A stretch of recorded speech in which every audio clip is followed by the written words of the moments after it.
আজকে ৩ নাম্বার দিন। তো ৩ নাম্বার দিনই বোঝা যায় আসলে সিনেমা কোন দিকে যাবে। তো অলরেডি প্রেশার কুকারের প্রেশার বাড়া শুরু হয়ে গিয়েছে, দর্শকদের মনে প্রেশার লাগা শুরু হয়েছে এবং আপনারা দেখতে পাচ্ছেন।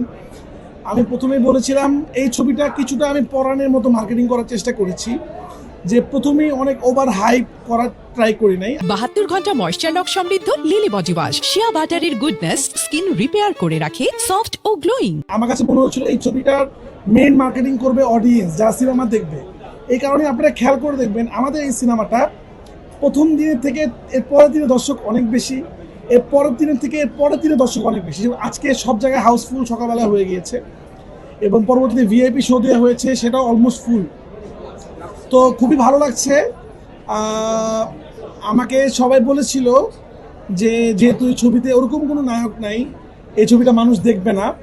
তো দর্শক জবাব দিয়ে দিল। আমি দর্শকদের জিজ্ঞেস করছিলাম আপনারা কেন দেখছেন, বলছে এখন আমাদের কাছে গল্পই আসলে মেইন এবং গল্পটার জন্য আমরা দেখতে আসছি এবং ভালো ভালো অভিনেতা অভিনেত্রী এখানে আছে এবং মেয়েদের জন্য আমরা দেখতে এসেছি।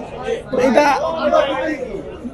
এটা আমাদের জন্য অনেক বড় ব্যাপার। এটাই আমাদের সাকসেস, যে একটা ছবি যেখানে এতগুলো নারী, সেই ছবির টিকিট হাউসফুল যাচ্ছে, সেই ছবি মানুষ গ্রহণ করে নিয়েছে এবং মানুষ বলছে ঈদের সেরা ছবি এটা।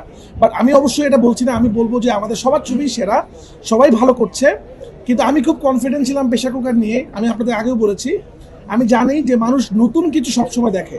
দেখেন, আমি চাইলে সেফ সিনেমা বানাতে পারতাম, সেফ গেম, একটা রোমান্টিক ছবি তুফান 2 অথবা সুড়ঙ্গ 2, অথবা আমি যে ধরনের সিনেমা আগে বানাইছি আর কি, যেগুলো খুব ফরম্যাটেড ছবি, যেরকম ছবি মানুষ দেখেই, মানে একটা আইটেম সং থাকবে দুষ্টু কোকিলের মতো, একটা রোমান্টিক সং থাকবে, একটা ফাইট থাকবে, লাস্টে একটা টুইস্ট দিয়ে সিনেমাটা শেষ হয়ে যাবে।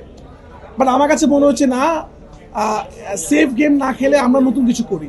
বাট আমি খুব খুশি যে এইমাত্র আমি হল থেকে বের হলাম, মানে অডিয়েন্স এই নতুন ধরনের গল্পগুলো খুব পছন্দ করছে।